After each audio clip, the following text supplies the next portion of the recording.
Welcome back to Houston Life. Our next guest is an award-winning author who incorporates her love for wildlife and nature right into her literary work. She recently released her new novel, The Secret Language of Birds. It is based on a true event about whooping cranes nesting in Texas for the first time since the late 1800s. Joining us now with more on the inspiration behind her book is author Lynne Kelly. Lynne, it's so nice getting to know you, just chatting during commercial break. You have a really interesting life. You worked as a sign language interpreter. You've written books for children. You taught special ed in Spring ISD. Your work has taken you on Alaskan cruises, to classrooms, to hospitals. How did you begin writing then?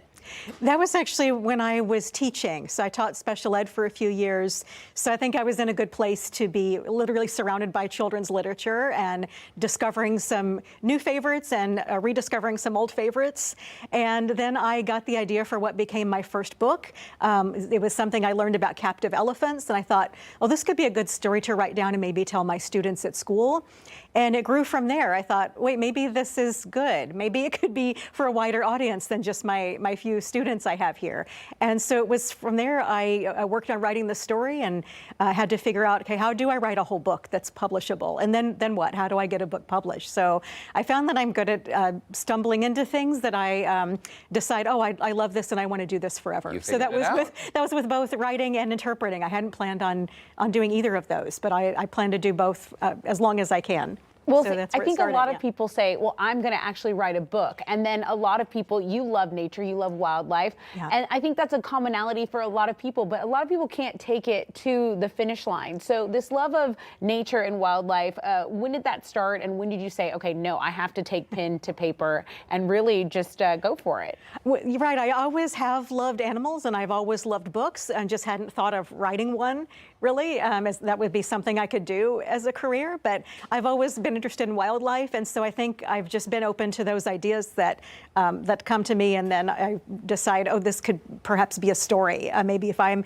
thinking about this particular animal so much and I'm so fascinated, maybe others will be too, and I'll find an audience for those. So so far with the books I've written, it always starts with something fascinating I've learned about an animal, and then I figure out, okay, who's the character to tell this story? So I find someone who's a good match, has a good connection to that animal. Wow. We should point out that your previous book, Song for a Whale, won Schneider Family Book Award, was also named one of the best books of the year by New York Public Library. Right. So when you set out to write your first book, and I think it's great, you could use your students as sort of like the test audience, and then find a wider audience. What has that been like for you to receive recognition for your work? They will never get old, so I am always so pleased to see, just for one, that people connect to the stories, that I do have an audience for these books. And then when they're recognized with something like an award, or they're on a state book list or something like that, that's always a delight to see.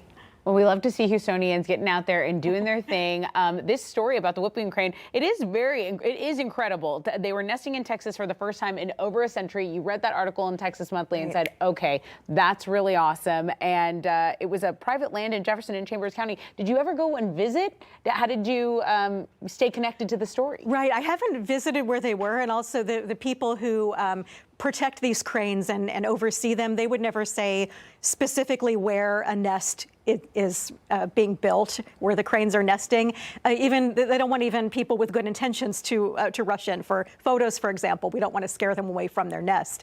They're highly endangered. Their numbers are only in the 800s, so not a huge number for their world population, but a good bounce back from the low 20s they were at in the 1940s. My goodness. So with it takes a lot of work to help that population grow, and so they'll just announce good news.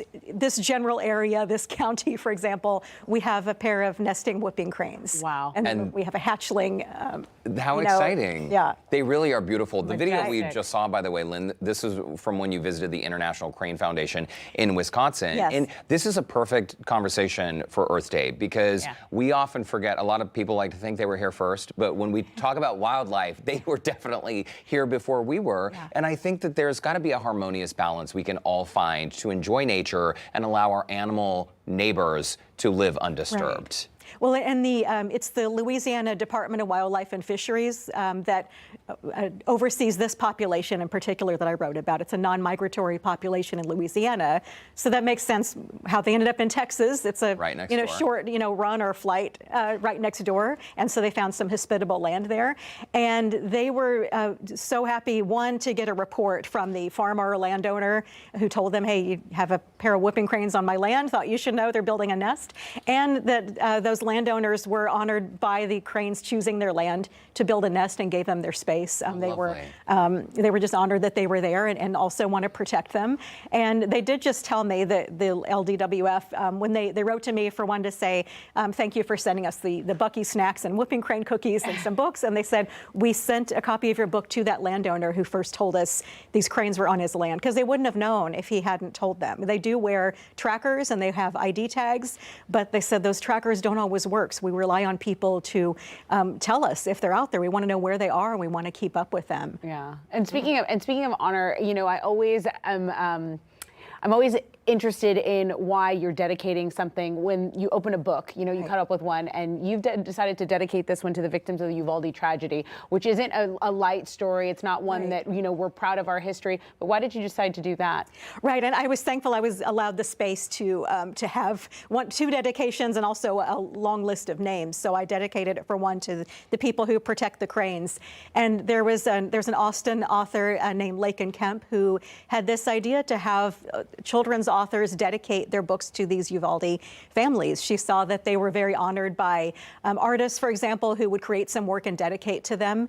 And she thought, these are our kids. These are the kids we write for. And so we can do something. This is one small thing we can do to show some support to these families. It's great. It's a beautiful tribute. Also, earlier we did see video of you speaking to school-age students on your book tour, which kicked off just a couple weeks ago at Buc-ee's. Perfect spot. Yes. Perfect Texan spot. Yes. Lynne Kelly, thank you so much for stopping by Houston Life. And we know you've had so many adventures. We wish you the best of luck, and we look forward to your next book as well. Thank you so much. Yeah, thanks for stopping by Houston Life and for documenting such a beautiful, beautiful story with your fictional spin, of course. You can find Lynne's book, The Secret Language of Birds, at bookstores and online. And to connect with Lynne, we have shared a link on our website, houstonlife.tv. Okay, and just during the break, Giovanna goes, are those whooping cranes I saw in my front yard? She goes, no, they're 5 feet tall. And we go, oh, they're taller than us. Okay, we got it. Now we know what a whooping crane, the height of a whooping crane.